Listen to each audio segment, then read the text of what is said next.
মালদার মানিকচকে ভয়াবহ অগ্নিকাণ্ডের জেরে সর্বশান্ত এক পরিবার। বর্তমানে খোলা আকাশের নিচেই ঠাঁই পরিবারটির। ঘটনাকে কেন্দ্র করে চাঞ্চল্য ছড়িয়ে পড়ে মালদার মানিকচকের বেনিটোলা এলাকায়। অগ্নিকাণ্ডের জেরে একটি পরিবারের দুটি ঘরে থাকা আসবাবপত্র, নগদ টাকা, সোনা দানা, কাগজপত্র পুড়ে ছাই হয়ে যায় বলে জানা গেছে। ক্ষতিগ্রস্ত পরিবারের লোকজনের দাবি, শুক্রবার বিকেল নাগাদ প্রথমে প্রতিবেশী বীরেন মণ্ডলের বাড়িতে আগুন লাগে। ফলে বীরেন মণ্ডলের 3টি সাইকেল পুড়ে যায়। মুহূর্তের মধ্যে সেই আগুন ছড়িয়ে পড়ে উত্তম বসাকের বাড়িতে। নিমেষের মধ্যেই আগুন দাউ দাউ করে জ্বলে ওঠে। উত্তম বসাকের দুটি ঘরে ভয়াবহ আগুন লেগে আসবাবপত্র, জামা কাপড়, প্রয়োজনীয় নথিপত্র, সোনা দানা পুড়ে ছাই হয়ে যায় বলে খবর। সব মিলিয়ে লক্ষাধিক টাকার ক্ষয়ক্ষতি হয়েছে বলে দাবি পরিবারের। ঘটনাটা স্যার ওই দিক থেকে পাশের বাড়ি থেকে আগুনটা এসেছিল স্যার। তারপর আমি জানতে পারলাম স্যার, যে ঘুমিয়েছিলাম তো আমি বললাম স্যার কি আগুন লেগে গেল, সব জিনিসপত্র বের করো, ওই দিক থেকে আগুন লাগলো। হ্যাঁ, পাশের বাড়িটাও বলেনি আমাদেরকে, ওরা নিজের জিনিসটা বের করে বাইরে করে নিয়েছে, তাও জানাচ্ছে না যে আগুন লাগলো, তারা নিজের বাড়ির জিনিস বের করে নাও, কিন্তু বলেনি। তারপর আমি জানতে পারলাম স্যার, তারপরে আমি বের করেছি। এই বর্তমানে তো স্যার ছবি টিসি তো পড়ে গেছে স্যার, কিছু তো নাই স্যার। সব কিছু শেষ হয়ে গেছে। হ্যাঁ, কোনো ডকুমেন্টস নাই স্যার, সব হয়ে গেছে স্যার, ছাই হয়ে গেছে স্যার। সব মিলিয়ে কত টাকা ক্ষয়ক্ষতি হয়েছে মনে করছেন? সব মিলিয়ে স্যার কতটি কি হবে স্যার?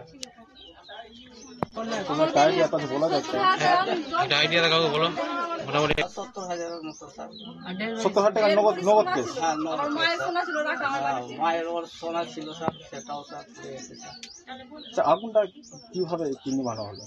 এই যে স্যার পাড়ার লোকজন স্যার জানাজানি হলো স্যার, দৌড়ে দৌড়ে আসলো স্যার, ওরা সব চিৎকার করলো স্যার, ওরা আসলো স্যার, স্যার দিয়ে লিখিয়ে তুলে স্যার কোনোরকম স্যার রক্ষা করেছে স্যার, না হলো এটাও পুড়ে যেত স্যার। কি নাম যার বাচ্চা আগুনটা লেগেছে? হ্যাঁ, যার বাচ্চা আগুনটা লাগে তার নাম কি? উত্তম বসাক স্যার। কটা ঘর পড়েছে? 2টা ঘর পড়েছে স্যার। এলাকার নাম কি? এলাকার নাম এটা এলাকার নামটা বেনিটোলা স্যার। এখন কি চাইছেন বর্তমানে? আমরা কি চাইছি স্যার, আমি তো বুঝতে তো পারছি স্যার,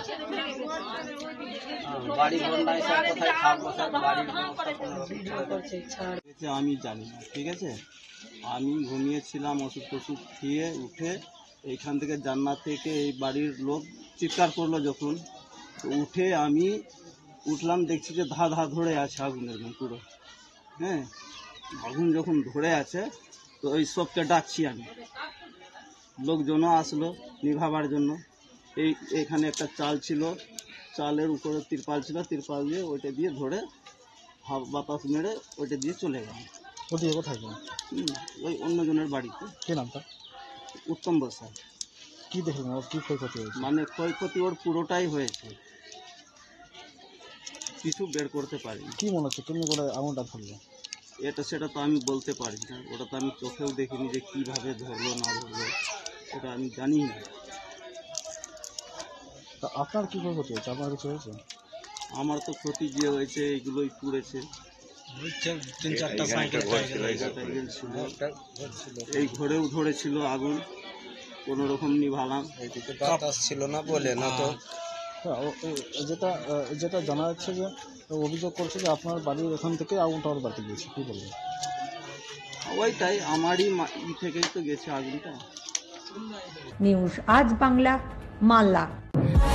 আজ কলকাতা নয়, হাবিবস এখন আরামবাগেই। হাবিবস হেয়ার অ্যান্ড বিউটি, এখানে ছেলে ও মেয়েদের hair cutting, facial, nail art এবং ট্যাটু সবকিছুই করা হয়। থাকছে বিশেষ আকর্ষণ, তাই বলি স্টাইলস দিলসে।